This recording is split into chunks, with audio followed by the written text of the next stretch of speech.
Crime अजीब सी देख रहे सभी दोस्तों को मेरा प्रणाम। 9/11 हमारे इतिहास की एक अभिशाप घटना है जो 11 सितंबर 2001 को अमेरिका के इतिहास को नया मोड़ दिया। इस दिन आतंकी आक्रमण के कारण हजारों मासूमों की मौत हुई और अनगिनत परिवार को अपने प्यारों की खोई हुई सांसें और अनगिनत दर्द का सामना करना पड़ा। इस दिन 4 विमानों को आतंकी हमले के लिए इस्तेमाल किया गया था। 2 विमान वर्ल्ड ट्रेड सेंटर के ऊपर टकरा गए और एक विमान पेंटागन के पास क्रैश करवा दिया गया। आखिरी विमान जब उसके लक्ष्य को नहीं पाने में नाकाम रहा तो वो पेंटागन के पास गिराया गया था। ये आतंकी हमला अलकायदा के नेता उसामा बिन लादेन के द्वारा संचालित किया गया था। आइए विस्तार से जानते हैं 9/11/2001 में अमेरिका में क्या हुआ था। 11 सितंबर के हमले, जिन्हें आमतौर पर 9/11 के नाम से जाना जाता है, 11 सितंबर 2001 को संयुक्त राज्य अमेरिका के खिलाफ अलकायदा द्वारा किए गए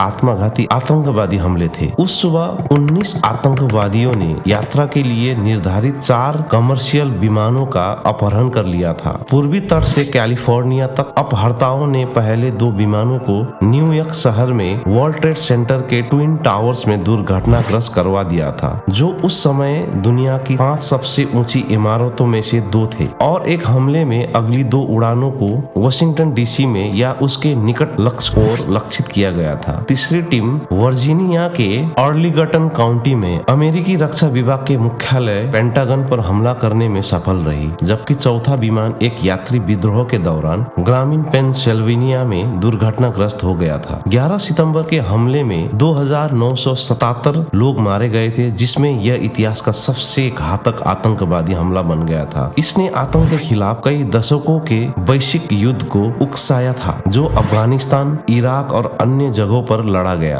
पहला प्रभाव अमेरिकन एयरलाइंस फ्लाइट 11 का था, जिसका सरगना मोहम्मद अत्ता सुबह 8:46 में लोअर मैनहट्टन में वर्ल्ड ट्रेड सेंटर परिसर के उत्तरी टावर में टकरा गया। 17 मिनट बाद 9:03 में वर्ल्ड ट्रेड सेंटर के साउथ टावर को यूनाइटेड एयरलाइंस की उड़ान 175 ने टक्कर मार दी थी। दोनों 110 मंजिला गगनचुंबी इमारतें 1 घंटे 41 मिनट के भीतर ढह गई थी, जिसे WTC परिसर के आसपास की इमारतें क्षतिग्रस्त हो गई और नष्ट हो गई।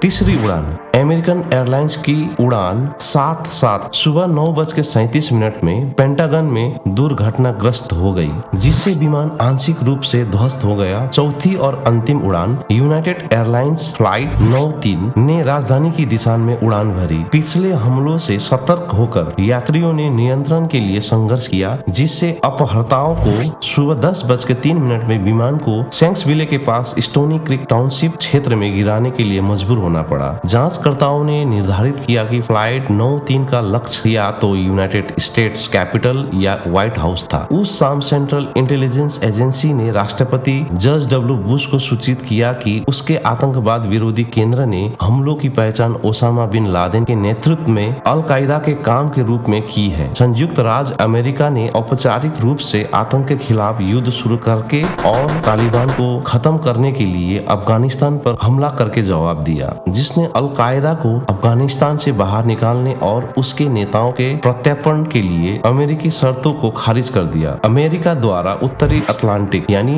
नाटो संधि के अनुच्छेद 5 को लागू करना, जो आज तक इसका एकमात्र उपयोग है। उत्तरी अटलांटिक यानी नाटो सहयोगियों से अलकायदा से लड़ने का आह्वान किया। जैसे ही अमेरिका और नाटो की आक्रमण सेनाएं अफगानिस्तान में घुसी, बिन लादेन उनसे बचकर सफेद पहाड़ों में गायब हो गया। लादेन ने 2004 तक किसी भी संलिप्तता से इनकार किया, जब एक टेप किए गए बयान के अंश जारी किए गए जिसमें उन्होंने हमलों की जिम्मेदारी स्वीकार की थी। अलकायदा के उद्घृत उद्देश्यों में इजराइल को अमेरिकी समर्थन, सऊदी अरब में अमेरिकी सैन्य अड्डों की उपस्थिति और इराक के खिलाफ प्रतिबंध शामिल थे। बिन लादेन की लगभग 1 दशक तक चली तलाश 2 मई 2011 को समाप्त हुई, जब वो पाकिस्तान के एबटाबाद में अपने परिसर में पाए जाने के बाद अमेरिकी सैन्य छापे के दौरान मारा गया। अफगानिस्तान अफगानिस्तान में युद्ध अगले 8 वर्षों तक जारी रहा और अमेरिकी सशस्त्र बलों के अंतिम सदस्यों ने 30 अगस्त 2021 को इस क्षेत्र को छोड़ दिया, जिसके बाद तालिबान सत्ता में लौटे। हमलों का एक अन्य योजनाकार अयमान अल जवाहिरी, जो बिन लादेन के बाद अल कायदा का नेता बना, 31 जुलाई 2022 को काबुल अफगानिस्तान में अमेरिकी ड्रोन हमलों में मारा गया। वर्ल्ड ट्रेड सेंटर और उसके आसपास के विनाश के अमेरिकी अर्थव्यवस्था को गंभीर रूप से नुकसान पहुंचाया और प्रेरित किया। वैश्विक बाजार को झटका। कई अन्य देशों ने आतंकवाद विरोधी कानून को मजबूत किया और कानून प्रवर्तन और खुफिया एजेंसियों की अपनी शक्तियों का विस्तार किया। वर्ल्ड ट्रेड सेंटर साइट की सफाई में 8 महीने लगे और मई 2002 में पूरा किया गया, जबकि पेंटागन की मरम्मत 1 साल के भीतर की गई। प्रतिस्थापन परिसर के डिजाइन में देरी के बाद वन वर्ल्ड ट्रेड सेंटर का निर्माण नवंबर 2006 में शुरू हुआ। इसे नवंबर 2014 में खोला गया। हमलों के स्मारकों में न्यूयॉर्क शहर में 11 सितंबर का राष्ट्रीय स्मारक और संग्रहालय, अर्लीगटन काउंटी वर्जीनिया में पेंटागन मेमोरियल और पेंसिल्वेनिया दुर्घटना स्थल पर फ्लाइट 93 राष्ट्रीय स्मारक शामिल है। ओसामा बिन लादेन ने 9/11 हमले की योजना क्यों बनाई थी? क्योंकि उन्हें अमेरिका की विदेश नीति और उसके भूमिका के खिलाफ अत्यंत आपत्ति थी। उनका मुख्य उद्देश्य अमेरिका को दुनिया के अधिकांश भागों में विरोधी बनाना और इस्लामिक विद्रोह को स्थापित करना था। उन्हें लगता था कि अमेरिका की विदेश नीति से उनके मुस्लिम भाइयों को कठिनाई और अत्याचार हो रहा था और इसलिए उन्हें अपने धर्म के लिए संघर्ष करने की आवश्यकता महसूस हुई थी। उनका मानना था कि ये हमला अमेरिका को एक बड़ी धारावाहिक से गिरा देगा और उन्हें उनके नीतियों को बदलने के लिए मजबूर करेगा।